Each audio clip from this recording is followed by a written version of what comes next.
Dusky skin tone पर आज मैं आपको एक जबरदस्त फ्लॉलेस ग्लैम मेकअप लुक करके दिखाने वाली हूँ। सब कुछ A to Z आप लोगों को बताऊंगी, तो वीडियो को स्टार्ट से एंड तक देखिएगा। हेलो एवरीवन, दिस इज मियास्मा खान। कैसे हो आप सब लोग? उम्मीद करती हूँ कि आप सब लोग ठीक होंगे, फर्स्ट क्लास होंगे। जैसा कि आप सब लोग जानते हो कि मैं डे बाय डे आप लोगों के लिए बहुत अच्छी अच्छी इन्फॉर्मेटिव वीडियोस लाती रहती हूँ। तो फटाफट से अगर अब तक मेरे चैनल को सब्सक्राइब नहीं किया तो सब्सक्राइब कर लें और बेल आइकन को भी प्रेस कर लें, ताकि जब भी मैं कोई न्यू वीडियो अपलोड करूँ आपको नोटिफिकेशन आ जाए। अच्छा, मेकअप से पहले ना CTM को फॉलो करना बहुत जरूरी है। CTM मतलब क्लिनजिंग, टोनर और मॉइस्चराइजर। सो हमने भी एक दिन पहले ही इस मॉडल का जो है ना वो फेशियल बहुत डिटेल में कर लिया था। दैट्स वाई मैंने भी क्लिनजिंग नहीं की, मैंने जस्ट सिंपल वाला बेबी वाइप्स लिया है और बहुत अच्छे से फेस को जो है ना वो क्लीन कर लिया। बहुत जोर जोर से नहीं रगड़ना, वरना स्किन पर रैशेज हो जाएंगे। उसके बाद आपको टोनर मस्ट अप्लाई करना है, ताकि आपके स्किन का pH लेवल बैलेंस हो जाए, आपकी स्किन काम डाउन हो जाए और फिर आप जो है ना वो बहुत ईजिली आपकी स्किन पे मेकअप कर सको। अच्छे से मैंने जो है ना वो टोनर अप्लाई किया, विटामिन C। उसके बाद मैं यहाँ पर वन स्किन का मॉइस्चराइजर अप्लाई करने वाली हूँ। अच्छा, सर्दी है या गर्मी है, मॉइस्चराइजर लगाना बहुत ज़रूरी है। डिपेंड करता है कि आपने मॉइस्चराइजर की क्वांटिटी कितनी यूज़ करनी है स्किन टाइप के हिसाब से, और आपने मॉइस्चराइजर कौन सा वाला यूज़ करना है। अगर तो स्किन आपकी ऑयली है तो आपको ऑयल फ्री मॉइस्चराइजर यूज़ करना होगा, मैट मॉइस्चराइजर यूज़ करना होगा। बट अगर आपकी स्किन ड्राई है या नॉर्मल है तो आप ड्यू फिनिश मॉइस्चराइजर यूज़ कर सकते हो। आप जो है ना वो हाइड्रेटिंग मॉइस्चराइजर यूज़ कर सकते हो। सो यहाँ पर मैंने वन स्किन का नॉर्मल मॉइस्चराइजर यूज़ किया। बहुत ज़्यादा ग्रीसी नहीं है ये, बिकॉज अभी जो मैं जिस स्किन पर काम कर रही हूँ ना, ये नॉर्मल स्किन है, ना ड्राई है ना ऑयली है, नॉर्मल स्किन है। सो मैंने इसको ब्रश के साथ प्रॉपरली, मतलब अच्छी क्वांटिटी में मैंने इसको अप्लाई किया। आपने देखा मैंने बहुत कम क्वांटिटी नहीं लगाई, बहुत ज़्यादा क्वांटिटी भी नहीं लगाई, मैंने नॉर्मल क्वांटिटी इसको अप्लाई किया। पहले ब्रश के साथ प्रॉपरली इसको स्प्रेड किया था, उसके बाद फिंगर्स के साथ मैंने इसको जो है ना वो अच्छे से स्किन में एब्जॉर्ब कर दिया था। प्रोडक्ट का एब्जॉर्ब होना बहुत ज़्यादा ज़रूरी है। अगर आपकी प्रोडक्ट ऐसे ही स्किन के ऊपर ऊपर पड़ी रहेगी तो ऑब्वियस सी बात है, कोई भी चीज़ आप फेस पर लगाओगे तो वो ऊपर ऊपर ही घूमती रहेगी, आपकी स्किन के साथ एडजस्ट नहीं हो पाएगी। ठीक है, सो इसलिए आपका मॉइस्चराइजर, सनस्क्रीन जो भी आप लगा रहे हो वो स्किन के साथ एडजस्ट होना बहुत ज़रूरी है। अब यहाँ पर जी सबसे पहले मैंने जो है ना वो बेस की फर्स्ट लेयर अप्लाई किया, जिसके लिए मैं यूज़ कर रही हूँ क्रेलॉन टीवी पेंट स्टिक का 36 नंबर। अच्छा, अगर आपका सैलून है ना तो मैं आपको क्रेलॉन टीवी पेंट स्टिक के 3 शेड्स बताने वाली हूँ जो कि आपके पास मस्ट हैव होने चाहिए। ठीक है, 36 नंबर है, 38 नंबर है और 45 नंबर है। अगर आप डार्क और डस्की स्किन पर काम कर रहे हो तो आपने फर्स्ट लेयर जो लगानी है ना वो लगानी है 36 नंबर की, जैसे कि मैं अभी अप्लाई कर रही हूँ। अगर आप मीडियम कॉम्प्लेक्शन पे काम कर रहे हो तो फिर आपने यूज़ करना है इसका 38 नंबर फर्स्ट बेस के लिए। और अगर आप जो है ना वो फेयर स्किन पे काम कर रहे हो तो आपने फर्स्ट लेयर के लिए यूज़ करना है इसका 45 नंबर। उसके बाद आप फाउंडेशन जो है ना वो अपने हिसाब से यूज़ कर सकते हो, बट ये 3 जो है ना ये मस्ट हैव शेड्स हैं, ये आपके पास ज़रूर होने चाहिए अगर आपका सैलून है। क्योंकि जाहिर सी बात है, सैलून में आपके पास डिफरेंट टाइप के क्लाइंट्स आते हैं, डार्क कॉम्प्लेक्शन भी होते हैं, लाइट भी होते हैं, मीडियम भी होते हैं, फेयरेस्ट भी होते हैं। तो आपको ऐसे शेड्स रखने चाहिए अपने पास जो कि आप मिक्स मैच करके डिफरेंट टोन्स पे जो है ना वो चला सको। तो बेसिकली स्टिक जो है वो हमने एज अ फर्स्ट लेयर ही यूज़ करनी होती है। तो ज़रूरी नहीं है कि आप इसके फेयरेस्ट शेड भी लो, जैसे इसका F1 भी है, इसमें एवरेज शेड भी है और W भी है। तो उन शेड्स को लेने की ज़रूरत नहीं है, क्योंकि हमें जस्ट इसको as a first layer use करना है। उसके बाद हमने इसके ऊपर फाउंडेशन, कंसीलर, ATC अप्लाई कर लेना है। अगर डार्क स्पॉट्स का बहुत ज़्यादा इशू है, डार्क सर्कल्स बहुत ज़्यादा हैं, या फिर एक्ने मार्क्स हैं बहुत ज़्यादा, पिगमेंटेशन है फेस पर बहुत ज़्यादा, तो मेक श्योर के कलर करेक्शन लाजमी कर लें। मतलब डिपेंड करता है, जितना ज़्यादा डार्क सर्कल होगा, जितना ज़्यादा डार्क निशान होगा, उतना ही ज़्यादा आपको डार्क ऑरेंज कैरेक्टर यूज़ करना पड़ेगा उस निशान को हाइड करने के लिए। और फिर उस ऑरेंज कैरेक्टर को हाइड करने के लिए आपको अपने स्किन टोन के शेड जैसा कंसीलर लगा के फिर आपको उसके ऊपर बेस लगानी पड़ेगी। बट अभी मेरी जो मॉडल है ना, उनकी स्किन के ऊपर ऐसा कोई इशू नहीं था, उनके फेस पे कोई एक्ने मार्क और इस तरह की कोई चीज़ नहीं थी। जस्ट उनको जो है ना वो डार्क एक पैच था आइज के नीचे और लिप के साइड्स पे, जस्ट इसके अलावा और कोई इशू नहीं था। तो वो फिर मैंने जो है ना जस्ट उतने उतने एरिया पर मैंने ऑरेंज कैरेक्टर यूज़ किया है। और आप देख सकते हो वीडियो में तो शायद इतना ज़्यादा क्लियर स्पॉट नज़र नहीं आ रहा होगा, बट बहुत ज़्यादा डार्क जो है ना वो सर्कल था ब्लैकिश टोन में ना। तो वो फिर अगर मैं डायरेक्ट इसके ऊपर फाउंडेशन लगा लेती तो टाइमली तो कवर हो जाना था ये, बट कुछ टाइम बाद ये ग्रे लगना था और ये बहुत बुरा लगता है फिर जब ग्रे हो जाता है। तो इसलिए कोशिश करें कि करेक्शन लाजमी कर लें, चाहे थोड़ा सा पार्ट है या ज़्यादा पार्ट है, करेक्शन लाजमी कर लें। अब इसको ब्लेंड करने के लिए मैं यहाँ पर जो है ना वो यूज़ कर रही हूँ ब्रश, और ये 3 ब्रशेस का पैक था जो कि मैंने दराज से ऑर्डर किया था। सो इसका लिंक भी मैं मेंशन कर दूँगी, आप लोग चेकआउट लाजमी कर लीजिएगा। अच्छा, अब करेक्शन करने का मकसद ये होता है कि आपने जो कलर लगाया है ना उसको आपने उसी एरिया में थोड़ा सा ब्लेंड करके छोड़ देना है। बहुत ज़्यादा ब्लेंड करेंगे तो ऑब्वियस सी बात है कवरेज हट जाएगी। हमने इसको कवरेज करने के लिए रखा है, तो थोड़ी सी इसकी वाइब्रेंसी नज़र आएगी, तभी आपका वो निशान हाइड हुआ हुआ नज़र आएगा। अगर आप इसको बिल्कुल ब्लेंड कर दोगे, स्किन के अंदर एब्जॉर्ब कर दोगे, तो जाहिर सी बात है फिर आपका वो निशान दोबारा से प्रोमिनेंट नज़र आना स्टार्ट हो जाएगा। अब यहाँ पर फाउंडेशन के लिए मैं दो फाउंडेशंस मिक्स करने वाली हूँ। एक मेरे पास हुदा ब्यूटी का शेड है, आई थिंक सो चाय शेड है ये, और एक मेरे पास वेट एंड वाइल्ड फाउंडेशन है, इसका थोड़ा फेयर शेड है ये। और इन दोनों को जो है ना वो मैं मिक्स करके और अपनी मॉडल के स्किन टोन जैसा शेड बनाने वाली हूँ, बिकॉज ये फेयर वाला शेड ज़्यादा फेयर था मेरे मॉडल की स्किन के हिसाब से और डार्क वाला ज़्यादा ही डार्क था। तो वो फिर मैंने दोनों शेड्स को आपस में थोड़ी सी क्वांटिटी में ऐड किया, और लाइट वाला शेड ज़्यादा है और डार्क वाला शेड थोड़ा सा उससे कम है। दोनों को अच्छे से मिक्स करेंगे और फिर आप अपने हिसाब से देख लो कि आपको जिस टाइप का शेड चाहिए क्लाइंट के लिए उस तरह का शेड आप बना सकते हो। अब मैं इसका थोड़ा सा स्वाच फेस पर करके चेक करूंगी कि मुझे इतना ही शेड चाहिए या मुझे इसको थोड़ा सा फेयर करना है। अगर इसी पे सेटिस्फाई हो तो इसी को अप्लाई करके ब्लेंड करना शुरू कर देंगे, और अगर लग रहा है कि नहीं ये डार्क लग रहा है तो आप इसके अंदर थोड़ा सा मजीद वाइट फाउंडेशन ऐड कर सकते हो। अब जी इसको हम ब्लेंड करना स्टार्ट करेंगे काबू की ब्रश के साथ, छोटे छोटे स्ट्रोक्स में हम इसको ब्लेंड करेंगे। चूंकि हम यहाँ पर लिक्विड फाउंडेशन अप्लाई कर रहे हैं तो इसको हमें डैब डैब करके ही ब्लेंड करना होगा। अगर आप इसको रगड़ोगे तो जाहिर सी बात है फिर ये आपके फेस पे कवरेज नहीं देगी और फिर ये हटना स्टार्ट हो जाएगी। अच्छा गाइस, एक थोड़ी सी इन्फॉर्मेशन मैं आप लोगों को देती चलूँ कि स्किन टाइप का इस तरह से पता चलता है कि लाइक आप काम कर रहे हो ना, आपको पता है कि आप ये डार्क स्किन है, ये मीडियम स्किन है और ये जो है ना फेयर स्किन है। तो इस तरह से इन स्किन टाइप्स के अंदर भी थ्री टाइप्स होती हैं। जैसे कि आपकी फेयर स्किन है ना, तो फेयर स्किन में भी 3 शेड्स होते हैं, कूल टोन होती है, वार्म टोन होती है और न्यूट्रल टोन होती है। इसी तरह से अगर आप मीडियम स्किन टोन पे काम कर रहे हो तो मीडियम स्किन टोन में भी 3 टोन्स होती हैं, कूल टोन होती है, वार्म टोन होती है और न्यूट्रल स्किन टोन होती है। इसी तरह से डस्की स्किन में भी यही 3 टाइप्स होती हैं। तो इसका आपको जो है ना वो पता होना बहुत ज़्यादा ज़रूरी है कि आप किस स्किन टोन पे काम कर रहे हो और आपको किस शेड की ज़रूरत है, जिससे कि आपका काफ़ी लंबा तक जो है ना वो मेकअप स्टे करेगा और आपका मेकअप ख़राब नहीं होगा। अब आप सोच रहे होंगे कि आपका कॉम्प्लेक्शन जो है ना वो किस कैटेगरी में जाता है, तो मैं आपको चेक करने का तरीका भी बता देती हूँ। आपने क्या करना है, आपने अपनी वेन्स चेक करनी है। अपने बाजू से आपकी वेन्स, मतलब जब आप बाजू को सीधा करते हो मुट्ठी बना लेनी है आपने, और उसमें आपको आपकी वेन्स क्लियरली नज़र आना स्टार्ट हो जाएंगी। अगर तो आपको आपकी वेन्स ग्रीन कलर में नज़र आ रही हैं, इट्स मीन ये कि आपका जो टोन है वो वार्म टोन है आपका, ठीक है। चाहे वो फेयर में है, चाहे वो मीडियम में है, चाहे वो टैंड में है, बट वो वार्म टोन है। अगर आपको आपकी वेन्स जो है ना वो नज़र आ रही है ब्लू या पर्पल टोन की तरफ, इट्स मीन ये कि आपका कॉम्प्लेक्शन जो है ना वो कूल टोन की तरफ है, ठीक है। और अगर आपको ग्रीन और ब्लू या पर्पल का मिक्सचर नज़र आ रहा है ना, मतलब कभी लग रहा है ग्रीन है, कभी लग रहा है पर्पल है, कभी लग रहा है ब्लू है, मिक्सचर नज़र आ रहा है, मिक्स हैं दोनों कलर्स, तो फिर इट्स मीन ये कि आपका जो कॉम्प्लेक्शन है वो न्यूट्रल टोन की तरफ है। अब आप सब ने अपनी अपनी वेन्स चेक करनी है और मुझे कमेंट सेक्शन में बताना है कि आपका कॉम्प्लेक्शन कौन सा है, डार्क है, फेयर है या मीडियम है, और आप जो है ना वो किस कैटेगरी में वेरी कर रहे हो, कूल टोन में जा रहे हो या वार्म टोन में जा रहे हो या न्यूट्रल टोन में जा रहे हो। और प्रॉपर एक्सप्लेन करके मुझे कमेंट सेक्शन में बताना है कि आपको कौन सी वेन्स नजर आई और उस हिसाब से आपका कौन सा टोन बनता है। अच्छा जी, यहाँ पर प्रॉपरली फेस पर बेस बनाने के बाद मैंने अपने हाइलाइटर पार्ट्स को प्रोमिनेंट किया टार्ट के कंसीलर के साथ, जिसका शेड था 12S फेयर। उसके बाद ही आइज़ के नीचे मैंने उस कंसीलर को नहीं अप्लाई किया क्योंकि वो बहुत ज़्यादा फेयर शेड था।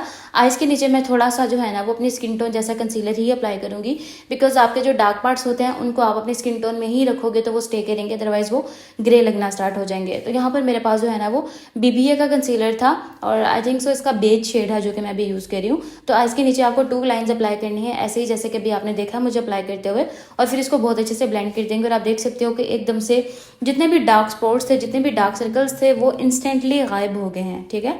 अब हमारा बेस जो है ना वो डन हो गया है। अब हमें क्या करना है, अब हमें अंडर बेस कंटूरिंग करनी है।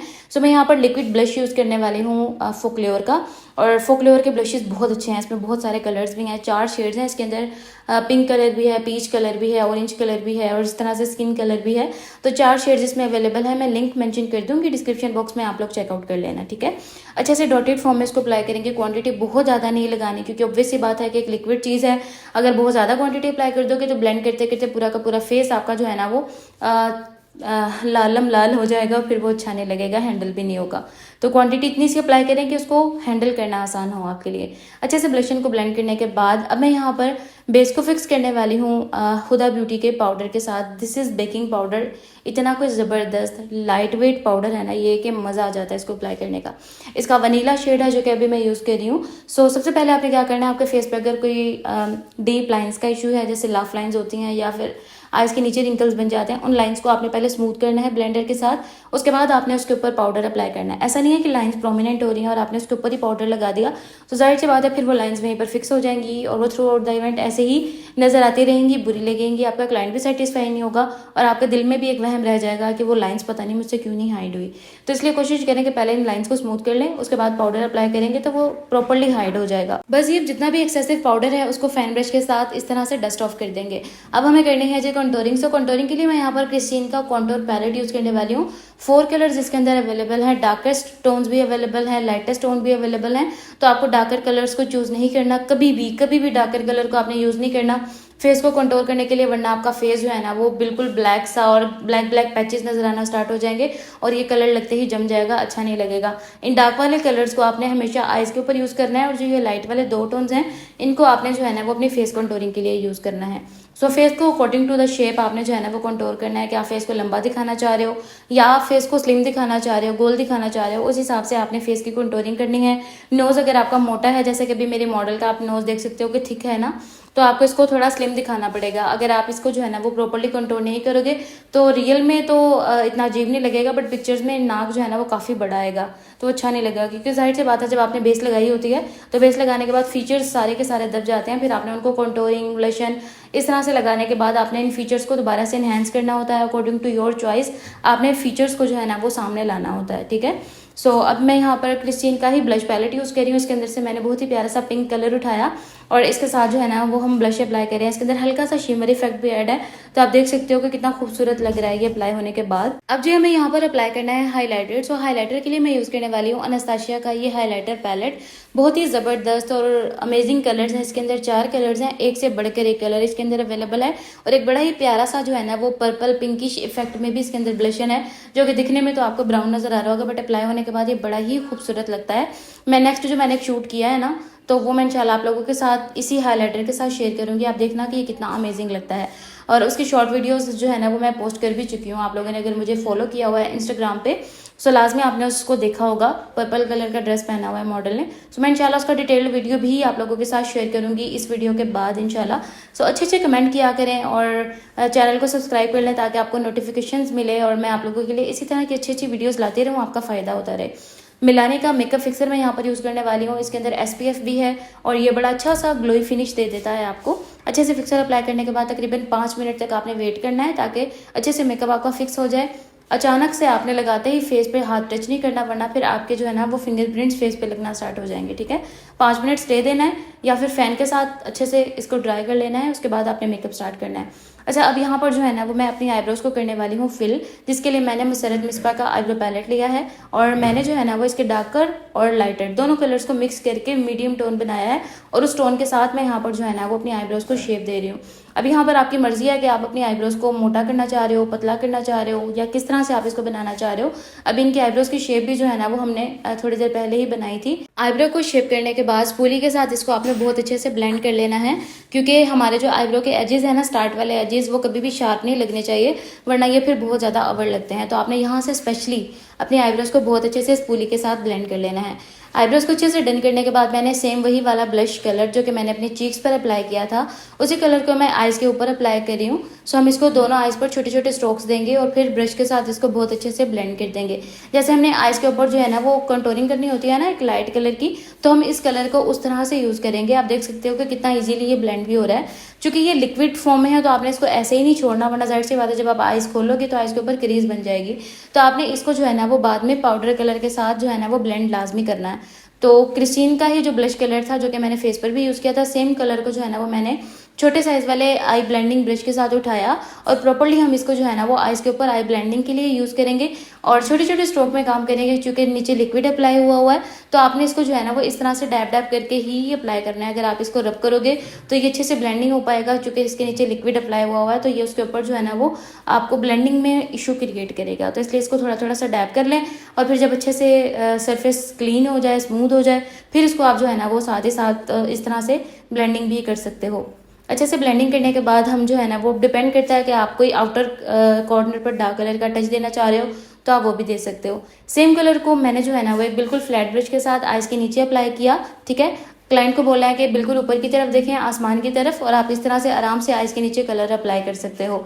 छोटे छोटे स्ट्रोक में कलर को रखना है, साथ ही साथ इसको जो है ना वो ब्लेंड करते जाना है। उसके बाद गिब्रेनी का हाइलाइटर लिया, छोटे साइज वाले बुलेट ब्रश के साथ इसको मैंने प्रॉपर्ली इनर कॉर्नर में से ही भर भर के अप्लाई किया है। ब्रोबन एरिया पर भी इसको प्रॉपर्ली इसी तरह से अप्लाई करेंगे। अच्छा, अगर आप चाह रहे हो ना कि हाइलाइटर का पिगमेंट बहुत ज़्यादा आए, तो आप ब्रश को थोड़ा सा गीला करके फिर हाइलाइटर लगाओगे तो वो बहुत ज़्यादा शाइन करेगा और बहुत ज़्यादा वाइब्रेंट नजर आएगा। आईलाइनर में यहाँ पर ग्रीन कलर का अप्लाई करना चाह रही थी, बट मेरे पास आईलाइनर है नहीं ग्रीन कलर का, तो मैंने कहा चलो कुछ जुगाड़ लगा लेते हैं, पाकिस्तानी होने का कोई तो सबूत देना। तो यहाँ पर मैंने जो है ना वो मिस रोज का ब्लैक काजल लिया। काजल को हम जो है ना वो एक छोटे साइज वाले बुलेट ब्रश के साथ या किसी फ्लैट ब्रश के साथ आइज के ऊपर एज अ लाइनर अप्लाई करेंगे, और फिर इसको आपने जो है ना वो बहुत अच्छे से ब्लेंड करना है। मतलब आपने इसको जो है ना वो जैसे स्मज करते हैं ना लाइनर को, आपने बहुत अच्छे से इसको स्मज कर देना है, बट इस ब्रश के साथ नहीं, किसी और ब्रश के साथ ब्लेंड कर लें। अच्छे से इसको स्मज करें, मतलब हल्का सा विंग निकाल दें इसके साथ, और इसका थोड़ा जो थिकनेस है वो भी ज़्यादा कर देनी है। उसके बाद ही मैंने यू कैन बी का एक आई शेडो पैलेट लिया, उसके अंदर से मैंने अपनी पसंद का ग्रीन कलर सिलेक्ट किया, और फिर किसी भी खाली ब्रश के साथ आपने उस कलर को इस लाइनर के ऊपर छोटे छोटे स्ट्रोक्स में अप्लाई करना है। एंड यू कैन सी बिल्कुल एग्जैक्ट ग्रीन वाला जो लाइनर लुक है ना वो अचीव हो गया है, और बिल्कुल भी ऐसा नहीं लग रहा कि आपने जो है ना वो कोई जुगाड़ू काम किया है। ऐसा लग रहा है कि आपने स्पेशल कोई ग्रीन कलर का आईलाइनर लाया था और उसको आपने अप्लाई किया है। तो आप इसी तरह से डिफरेंट कलर्स आईलाइनर के जो है ना वो अपनी मर्जी से बना सकते हो। अब जी अपनी आईलैशेस को फिनिशिंग करेंगे, बस हमारा आई मेकअप डन हो गया है। सो आईलैश को हम पहले बहुत अच्छे से करेंगे मस्कारा, फोक्लोर के मस्कारा के साथ। मस्कारा कोई भी यूज़ करें जो भी आपका फेवरेट है। अच्छे से मस्कारा करने के बाद 2-3 मिनट तक वेट करें ताकि मस्कारा ड्राई हो जाए। उसके बाद आपने लैशेज अप्लाई करनी है। सो लैशेज में यहाँ पर मैक्स फैक्टर की यूज़ करने वाली हूँ। सो मैक्स फैक्टर के लैशेज में भी आपको बहुत सारे आर्टिकल्स मिल जाते हैं, हैवी में भी, लाइट में भी, कैट शेप में भी और बोल्ड शेप्स में भी, बहुत सारे शेड्स, बहुत सारे शेप्स जो है ना वो आपको मिल जाते हैं। सो यहाँ पर मैंने जो है ना वो लैशेज को ग्लू लगा के साइड पर रख दिया था। उसके बाद मैंने ये एक लिक्विड लाइनर है, ग्लिटरी लाइनर, ये मैंने टीमू से ऑर्डर किया था और आज फर्स्ट टाइम इसको जो है ना वो मैं यूज़ करने वाली हूँ। सो ये सिल्वर कलर एक ऑर्डर किया था, एक मैंने इसके अंदर जो है ना वो बड़ा ही प्यारा सा पर्ल शेड ऑर्डर किया था। तो अभी जो मैं यूज़ कर रही हूँ ना ये पर्ल शेड ही है। तो मैंने इसको जो है ना वो बिल्कुल अपर लैश लाइन के साथ साथ एक बारीक सी लाइन जो है ना इस ग्लिटर लाइन की अप्लाई की थी। उसके बाद मैंने कुछ मिनट जो है वो वेट किया ताकि ये अच्छे से ड्राई हो जाए, अच्छे से ये सूख जाए। उसके बाद मैंने इसके ऊपर जो है ना वो आई लैशेस को अप्लाई किया। अब जी आई मेकअप हमारा डन हो गया है। अब हमें जो है ना वो लिप शेप की तरफ मूव करना है। तो गैब्रेनी की मेरे पास एक क्रेयॉन लिपस्टिक है पिंक कलर में। सो मैं चाह रही थी कि मैं पिंक कलर जो है ना वो बनाऊं, लेकिन एज इट इज़ जैसे ड्रेस का कलर है ना वैसा नहीं, थोड़ा सा डिफरेंट पिंक कलर हम यहाँ पर बनाएंगे। तो मैंने 2-3 डिफरेंट कलर्स को, लिप ग्लॉसेस को इस तरह से मिक्स किया। सबसे पहले तो आपने जो है ना वो लिप की शेप करनी है, लिप की आउटलाइन करनी है। आउटलाइन करना बहुत ज़्यादा ज़रूरी है। अगर आप डायरेक्ट कोई लिपस्टिक उठा के या फिर कोई लिप ग्लॉस उठा के आप अप्लाई करते हो ना तो लिप की शेप प्रॉपर्ली नहीं बनती। चाहे आप कितने भी एक्सपर्ट हो, कहीं ना कहीं से लिप जो है ना वो टेढ़ा या ऊपर नीचे हो जाता है। इसलिए कोशिश किया करें कि आप जो है ना वो लाजमी सबसे पहले अपने लिप को लिप लाइन करें। चाहे इसके लिए आप लिप पेंसिल यूज़ कर लो, चाहे आपको लिपस्टिक को ब्रश के साथ यूज़ कर लो, बट लिप लाइन लाजमी करो। और जी हाफ आवर की कंटिन्यूस मेहनत के बाद here is the final look. अब आप लोगों ने मुझे कमेंट सेक्शन में बताना है कि मेकअप कैसा लग रहा है, आपको अच्छे से समझ आया या नहीं, ये भी कमेंट सेक्शन में ज़रूर बताइएगा। और आजकल लेटेस्ट ट्रेंड्स के अकॉर्डिंग जो है ना वो मेकअप बहुत ज़्यादा लाइट जो है ना वो ट्रेंडिंग पे है। आई मेकअप तो बिल्कुल ना होने के बराबर चल रहा है और लिपस्टिक भी जो है ना वो न्यूड ही चल रहे हैं। तो मैं इंशाल्लाह कोशिश करूँगी कि उस टाइप के लुक्स भी आप लोगों के साथ अपकमिंग वीडियोज़ में जो है वो शेयर करूँ। अभी के लिए यही हमारा वीडियो था। कमेंट सेक्शन में ज़रूर बताइएगा वीडियो कैसा लगा, हेयर स्टाइल कैसा लग रहा है मेरे मॉडल का। इनके बालों की लेंथ काफ़ी ज़्यादा शॉर्ट है, दैट्स वाई हेयर स्टाइल बहुत ज़्यादा ट्रिकी होता है बनाना। और इसके साथ ही मुझे इजाज़त दें। अल्लाह हाफिज़।